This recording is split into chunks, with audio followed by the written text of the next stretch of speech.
আসসালামু আলাইকুম। ব্যঞ্জন ধ্বনির পর্ব ২-এ আপনাদেরকে স্বাগত জানাচ্ছি। আজকের এই ভিডিওটির বিষয় হচ্ছে ব্যঞ্জন ধ্বনি উচ্চারণে গুরুত্বপূর্ণ ৪টি বিষয়। যারা আমার এই ব্যঞ্জন ধ্বনির পর্ব ১ ভিডিওটি দেখেননি বা তার আগেও আমার ২টো ভিডিও রয়েছে, সেগুলো দেখেননি, তাদেরকে অনুরোধ করব বাংলা ব্যঞ্জন বর্ণের যেই কয়েকটি ভিডিও রয়েছে সবগুলো ভিডিও দেখে আসবেন, তাহলে আপনি এই ভিডিওর ধারাবাহিকতাটা বুঝতে পারবেন। আজকের এই ভিডিওর আমাদের বিষয় হচ্ছে বাংলা বর্ণমালা ব্যঞ্জনধ্বনি উচ্চারণের গুরুত্বপূর্ণ ৪টি বিষয় নিয়ে। চলুন তাহলে আমরা ভিডিও শুরু করি। তবে ভিডিও শুরু করার পূর্বে আপনাদের কাছে একটা অনুরোধ রইবে, যারা এই ভিডিওগুলোকে ধারাবাহিকভাবে দেখছেন তারা যদি এই ভিডিওগুলোকে গুরুত্বপূর্ণ মনে করেন এবং আপনাদের ভালো লেগে থাকে, তাহলে এই ভিডিওটিকে লাইক এবং শেয়ার করবেন। আর যারা আমাদের চ্যানেলটি সাবস্ক্রাইব এখনও করেননি, তাদেরকে আমি অনুরোধ করব চ্যানেলটি সাবস্ক্রাইব করে আমাদের সাথে থাকার জন্য। ব্যঞ্জনধ্বনি উচ্চারণের ৪টি বিষয়ের গুরুত্ব অপরিসীম। এই বিষয়টা আসলে একটু খেয়াল করতে হবে আপনাদেরকে। এখানে যেই ব্যঞ্জনধ্বনি উচ্চারণের ক্ষেত্রে আমরা ৪টি বিষয় আমি এখানে লিখে রেখেছি। প্রথমটি হচ্ছে স্বরতন্ত্র অবস্থা, অর্থাৎ স্বরতন্ত্র হচ্ছে যেটা হচ্ছে আমাদের যেই বাকযন্ত্রের মাধ্যমে আমাদের কণ্ঠস্বর বের হয়, যার যে কণ্ঠস্বরটা রয়েছে সেটার অবস্থা আমরা যখন ধ্বনি উচ্চারণ করতে যাই, সেই ক্ষেত্রে কিন্তু আমাদের সেটার অবস্থা সম্পর্কে আমাদেরকে সচেতন থাকতে হবে। দ্বিতীয়ত হচ্ছে ফুসফুস তাড়িত বাতাসের চাপ। আমরা যখন কোনো ধ্বনি উচ্চারণ করে থাকি তখন আমাদের ফুসফুস থেকে কিছু বাতাস বের হয়ে আসে, কখনো অল্প বাতাস, কখনো বেশি বাতাস। সেই বাতাসটুকু আমরা কোন ধ্বনি উচ্চারণে কতটুকু বের করব বা কতটুকু আমাদের বাতাসের চাপ থাকবে সেটাকেই বোঝানো হয়েছে। আর ৩ নম্বরে হচ্ছে উচ্চারণের স্থান, অর্থাৎ আমরা যখন ধ্বনিগুলো উচ্চারণ করতে যাই তখন আমাদের মুখগহ্বরের বিভিন্ন স্থানে সেই ধ্বনির বাধাপ্রাপ্ত হয়েই কিন্তু উচ্চারিত হয়। সেই ক্ষেত্রগুলোকে আমরা এখানে উচ্চারণ স্থান বুঝিয়েছি। আর উচ্চারণ রীতি বলতে কিছু নিয়ম রীতি মেনে আমাদেরকে উচ্চারণগুলো করতে হয়, সেই বিষয়গুলো নিয়ে আমরা আলোচনা করব এখন। চলুন তাহলে আমরা প্রথমেই দেখি স্বরতন্ত্র। স্বরতন্ত্র মধ্যে আমরা এখানে দুটো বিষয় পেয়েছি, একটা হচ্ছে অঘোষ, একটা হচ্ছে ঘোষ। ঘোষ এবং অঘোষের মধ্যে পার্থক্য যেটা হচ্ছে সেটা হচ্ছে অঘোষ ধ্বনি যে ধ্বনি উচ্চারণে স্বরতন্ত্র কম্পিত হয় না, অর্থাৎ আমাদের যেই কণ্ঠস্বর আছে সেই স্বরটা কম্পিত হবে না। আমরা যদি একটু ভিন্নভাবে বোঝাতে চাই তাহলে আমরা সেটাকে এইভাবে বলতে পারি যে অঘোষ ধ্বনি উচ্চারণ করার সময় আমাদের কণ্ঠস্বরটা খুব বেশি গাম্ভীর্যতা পাবে না, এটা খুব স্বাভাবিক থাকবে। আর যখন ঘোষ ধ্বনিগুলো আমরা উচ্চারণ করব, সেই ধ্বনিগুলো উচ্চারণ করতে স্বরতন্ত্র কম্পিত হয়। স্বরতন্ত্র কম্পিত বলতে আমাদের ভাব গাম্ভীর্যতা থাকে, একটু গলার স্বরটা একটু ভারী হয়, সেটাকেই বোঝানো হয়েছে। এরপর আমরা ২ নম্বর ফুসফুস তাড়িত বাতাস। এখানে আমরা অনেকেই জেনে থাকবেন অল্প প্রাণ এবং মহাপ্রাণ একটা কথা থাকে ধ্বনির বিভিন্ন ভিডিওগুলোতে আপনারা হয়তো দেখেছেন। তাহলে অল্প প্রাণ এবং মহাপ্রাণ এই দুটোর মধ্যে কী পার্থক্য রয়েছে আমরা সেটা এখন জানার চেষ্টা করব। অল্প প্রাণ হচ্ছে যেই ধ্বনি উচ্চারণের ক্ষেত্রে মুখ দিয়ে অল্প বাতাস বের হয় এবং চোয়ালের মাংসপেশিতে অল্প চাপ পড়ে। আমরা যখন ফুসফুস থেকে বাতাস বের করব যেসব ধ্বনিগুলো উচ্চারণ করতে, সেই ক্ষেত্রে ধ্বনি উচ্চারণে আমাদের মুখ দিয়ে কিন্তু বাতাসটা বের হবে অল্প বাতাস, এবং চোয়াল আমরা যে মাংসপেশি রয়েছে চোয়ালে সেটা চাপ পড়বে অল্প। তাহলে অল্প প্রাণ থেকে আমরা এইটুকুই বুঝে পেলাম। আর মহাপ্রাণটা হচ্ছে যে সব ধ্বনিগুলো উৎপাদনের ক্ষেত্রে মুখ দিয়ে অধিক বাতাস বের হয়। এখানে উচ্চারণ আর উৎপাদন দুটো ভাষা ব্যবহার করা হয়েছে। মহাপ্রাণ বলতে আমরা যেহেতু এখানে খুব বেশি বাতাস বের করব, সেখানে উৎপাদনের কথাটা বলা হয়েছে যে বাতাসটাকে একটু বের করেই আপনার ধ্বনিটাকে উচ্চারণ বা উৎপাদন করতে হবে, এবং চোয়ালের মাংসপেশিতে এবং চাপটা একটু বেশি পড়বে। তাহলে মহাপ্রাণ যেসব ধ্বনিগুলো আমরা উচ্চারিত করব সেই ক্ষেত্রে আমাদের অধিক বাতাস বের হবে এবং চোয়ালের মাংসপেশি একটু বেশি চাপ পড়বে। এই ছিল আমাদের 2 নম্বর বিষয়।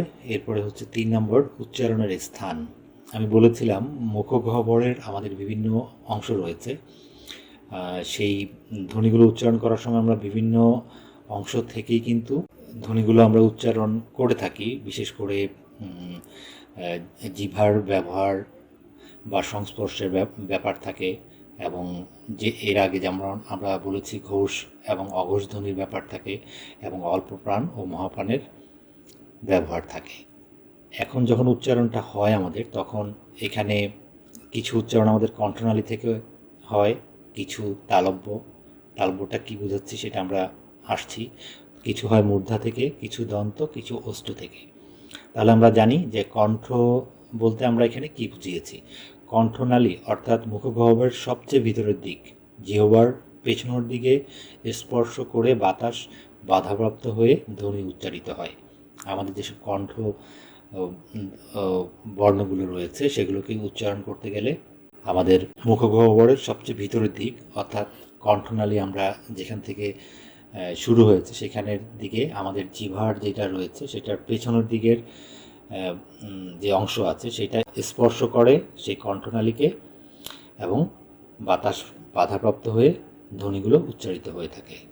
আর তালব্য হচ্ছে জিভের সামনের অংশ শক্ত তালু অর্থাৎ দাঁতের কাছাকাছি স্পর্শ করে উচ্চারিত হয়। তাহলে জিভের সামনের অংশ বলতে আমরা একেবারে যেটাকে জিভের ডগা বলা হয় সেটা না, যেটা আমাদের সমান্তরাল অবস্থায় আছে সেটার সামনের অংশটা আমাদের শক্ত তালুতে অর্থাৎ দাঁতের কাছাকাছি যেটা তালুটা রয়েছে সেখানে স্পর্শ করে উচ্চারিত হয় যেসব বর্ণগুলো, সেগুলোকে তালব্য বর্ণ বলা হয়। এরপর হচ্ছে মূর্ধা হলো তালুর সবচেয়ে উপরের উঁচু অংশ। এতে জিভের ডগা উল্টে স্পর্শ করে।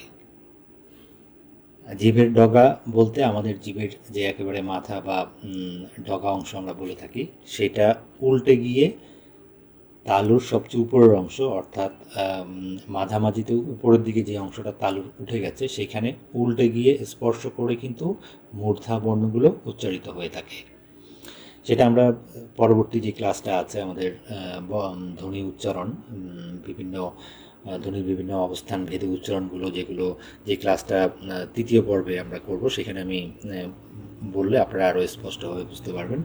এরপর হচ্ছে দন্ত জিভের ডগা দাঁতে স্পর্শ করে উচ্চারিত হয়, অর্থাৎ জিভের যে ডগাটা রয়েছে সেটা দাঁতে স্পর্শ হবে, আমাদের দাঁতে গিয়ে স্পর্শ করবে, এবং দন্ত যেসব বর্ণগুলো রয়েছে সেগুলো সেখানে জিভের ডগাটা দাঁতের স্পর্শ করেই কিন্তু উচ্চারিত হয়ে থাকে। আর ওষ্ঠ ও